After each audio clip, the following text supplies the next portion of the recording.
നടത്തിയ വലിയ പോരാട്ടം പരാജയപ്പെട്ടെങ്കിലും വീരോചിതമായ നമസ്കാരം. നമുക്ക് കഴിഞ്ഞ 10 വർഷം ഒരു മുഖ്യമന്ത്രി ഉണ്ടായിരുന്നു നമ്മുടെ കേരളത്തിൽ. ആ മുഖ്യമന്ത്രിയുടെ ഓരോ പ്രസംഗങ്ങളും നമ്മുടെ കേരളത്തിലുള്ളവർക്ക് ആശങ്കയായിരുന്നു. അത് അദ്ദേഹത്തിന്റെ പ്രസംഗത്തിലുള്ള ആശങ്കയല്ല.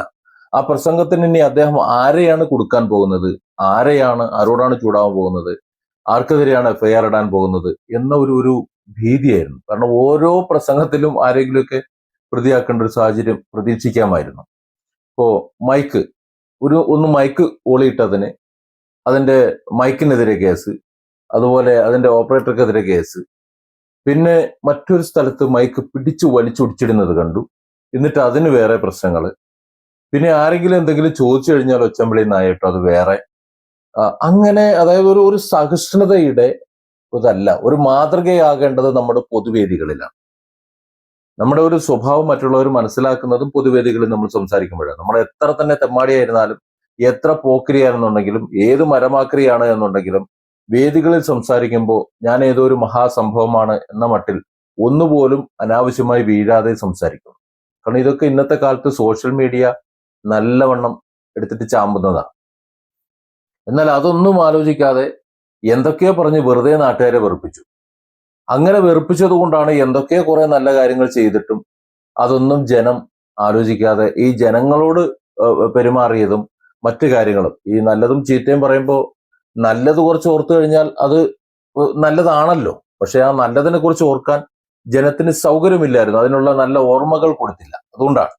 അതുകൊണ്ട് ജനം നേരെ വീട്ടിലിരുത്തുന്ന ഒരു സാഹചര്യം ഉണ്ടായി. 10 വർഷം ഭരിച്ചിട്ടും എങ്ങും തൊടാതെ പോയി. അതിന്റെ പ്രധാന കാരണം ഈ വേദികളാണ് എന്ന് പറയാം.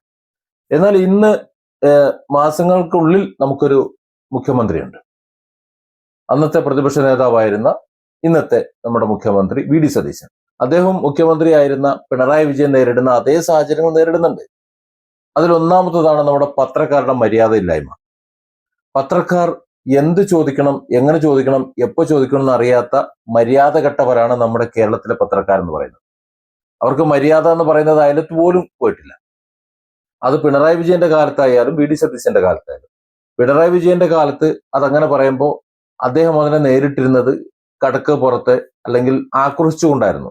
എന്നാൽ ആ ഭാഗത്ത് അദ്ദേഹം പത്രക്കാരെ ഒന്ന് മര്യാദയ്ക്ക് നിയന്ത്രിച്ച് നിർത്തിയിരുന്നു എന്നുണ്ടെങ്കിൽ, ചോദിക്കേണ്ട സമയത്ത് ചോദിക്കേണ്ട കോലത്ത് ചോദിക്കാൻ അവരെ പഠിപ്പിച്ചിരുന്നുവെങ്കിൽ ഇന്നും അവരെ മര്യാദ ഒന്ന് പഠിച്ചേനെ. അതും ചെയ്തില്ല. ഇന്ന് ഒരു മുഖ്യമന്ത്രി സംസാരിക്കുമ്പോൾ തോന്നിയതുപോലെ സംസാരിക്കുക, അല്ലെങ്കിൽ വെറുതെ അങ്ങ് വിരളി പിടിപ്പിക്കുക, അല്ലെങ്കിൽ എന്തെങ്കിലുമൊക്കെ പറയാൻ നോക്കുക. അത്രയ്ക്ക് വിവരം കെട്ട കുറെ വിവരദോഷി പത്രക്കാരാണ് ശരിക്കും അവിടെ വന്നിരുന്ന് ചാനൽ മറ്റുള്ളവരുമാണ് അവിടെ കുത്തിയിരുന്ന് നല്ലൊരു ഭാഗം സംസാരിക്കുന്നത്. കഴിഞ്ഞ ദിവസം നമ്മൾ കണ്ടതാണ്. പ്രത്യേകിച്ച് കൈരളിയുടെയും ദേശാഭിമാനിയുടെയും റിപ്പോർട്ടർമാരെന്ന് പറഞ്ഞു കഴിഞ്ഞാൽ പറയുന്ന വിഷയവുമായിട്ട് ബന്ധപ്പെട്ട് പോലും ചോദിക്കാൻ ഒന്നിനും തയ്യാറുമല്ല. ഇനി ചോദിക്കേണ്ട പോലത്തെ ചോദിക്കാൻ തയ്യാറല്ല. ഇനി അഥവാ ഒന്ന് വഷളാക്കിയിട്ട് ആ പിണറായി അന്ന് സംസാരിച്ചതുപോലെ തന്നെയാണ് വി.ഡി. സതീശൻ സംസാരിക്കുന്നത് എന്ന നിലയിൽ കൊണ്ടെത്തിക്കാൻ വേണ്ടി ശ്രമിക്കുന്ന ഒരു വിഭാഗം പത്രക്കാർ. ഇതായിരുന്നു നമ്മൾ ഇപ്പൊ കണ്ടുവരുന്നത്. അതിനെ അദ്ദേഹം നേരിടുന്നുണ്ട്, അദ്ദേഹത്തിന് അറിയാം. പക്ഷെ ഈ മീഡിയകളുണ്ടല്ലോ, അവരൊന്ന് ശ്രദ്ധിക്കണം. ഒരു വിഷയാധിഷ്ഠിതമായി സംസാരിക്കുമ്പോൾ ആ വിഷയത്തെക്കുറിച്ച് ചോദിക്കണം, എന്നിട്ട് അത് മനസ്സിലാക്കണം. മറ്റൊരു വിഷയത്തെക്കുറിച്ച് ചോദിക്കുമ്പോൾ അത് ചെയ്യാം. ഇനി ആ വിഷയം കഴിഞ്ഞ ശേഷം പൊതുവായിട്ടുള്ള ചോദ്യങ്ങൾ ചോദിക്കാനാണെങ്കിൽ മാന്യമായ ഭാഷയിൽ, ഈ മാന്യമായ ഭാഷ പത്രക്കാർക്കില്ല. ഒരുമാതിരി വീട്ടിൽ അവരുടെ അപ്പനോടും അമ്മയോടും ചോദിക്കുന്നത് പോലെയാണ് ചോദിക്കുന്നത്. ആ ചോദ്യമല്ല ഒരു കേരളത്തിന്റെ ഒരു ഭരണാധികാരിയോട് തന്നെ ആര് തന്നെ ആയിരുന്നാലും, അത് പിണറായി ആയിരുന്നാലും വി.ഡി. സതീശനായാലും അവരോട് ചോദിക്കേണ്ടത്. പ്രതിപക്ഷ നേതാവിനോട് ചോദിക്കുമ്പോൾ അവർ ചോദിക്കാം, അങ്ങനെ ചോദിക്കേണ്ടി. അല്ലാതെ ഇവരുടെ കുടുംബത്തിൽ നിന്ന് എടുത്തിട്ടാണ് ഇവർക്ക് എന്താ പറയാ, ഇവരെ കാര്യങ്ങൾ വട്ടച്ചെലവും എല്ലാ കാര്യങ്ങളും ചെയ്തു കൊടുക്കുന്നത് എന്ന രീതിയിലുള്ള ധാർഷ്ട്യ, ഒരു അടിയാളന്റെ സ്വഭാവത്തിൽ ഈ മാധ്യമക്കാർ സംസാരിക്കുന്നത്. ഇത് പറയുന്നത് ഇപ്പോഴിത് പറയാൻ പറ്റും. അതുകൊണ്ടാണ് ഞാൻ പറയാൻ വന്ന വിഷയം ഇതല്ല. നമ്മുടെ മുഖ്യമന്ത്രി ശ്രീ പിണറായി വിജയൻ, അന്നത്തെ കാലത്തെ മുഖ്യമന്ത്രി പിണറായി വിജയൻ അന്ന് മൈക്കിനോടും മറ്റും സംസാരിച്ച സംസാരത്തിന്റെ നേരെ വിപരീതമായ ഒരു സംഭവം ഇപ്പൊ കഴിഞ്ഞ ദിവസം ഉണ്ടായി. ഒരു മാതൃകയാക്കാവുന്ന സംഭവമാണ്. അദ്ദേഹം പറഞ്ഞൊരു ഉദാഹരണമുണ്ട്. അതായത് നമ്മൾ ഓടുന്ന വണ്ടിയിൽ ഒരു വിഷയം ഉണ്ടായി കഴിഞ്ഞാൽ നമ്മൾ ആ വണ്ടിയിൽ കിടന്ന് കച്ചറുണ്ടാക്കിയിട്ട് കാര്യമില്ല. ആ വണ്ടി നിർത്തിയതിന് ശേഷം മാത്രമേ നമുക്ക് പുറത്തേക്ക് ഇറങ്ങാൻ പറ്റൂ. അതിനു മുമ്പ് നമ്മൾ പുറത്തേക്ക് ഇറങ്ങി കഴിഞ്ഞാൽ അടി നമുക്ക് കിട്ടും, നമ്മൾ തന്നെ പെട്ടുപോകുമെന്നാണ് ഉദാഹരണം.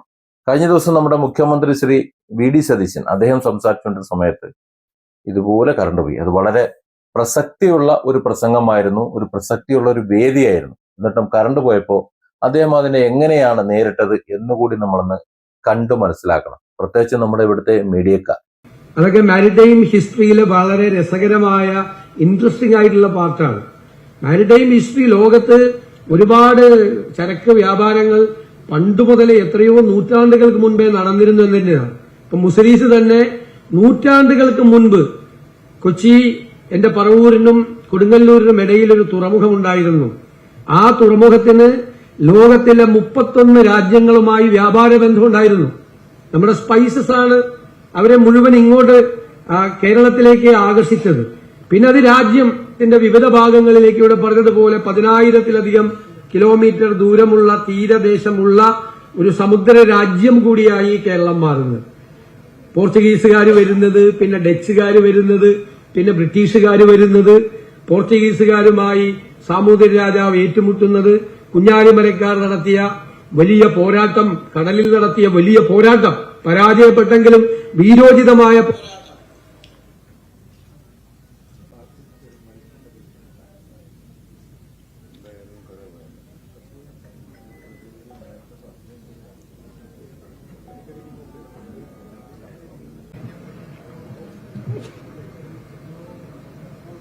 ഞാൻ സംഘാടകനായ അദ്ദേഹത്തിന് ടെൻഷനായി.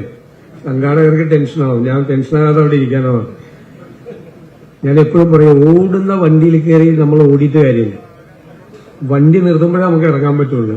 കറണ്ട് വന്നാലേ സംസാരിക്കാൻ പറ്റുള്ളൂ. വെറുതെ ടെൻഷനായിട്ട് കാര്യമില്ല. Different angles. Don't forget to subscribe and support this channel.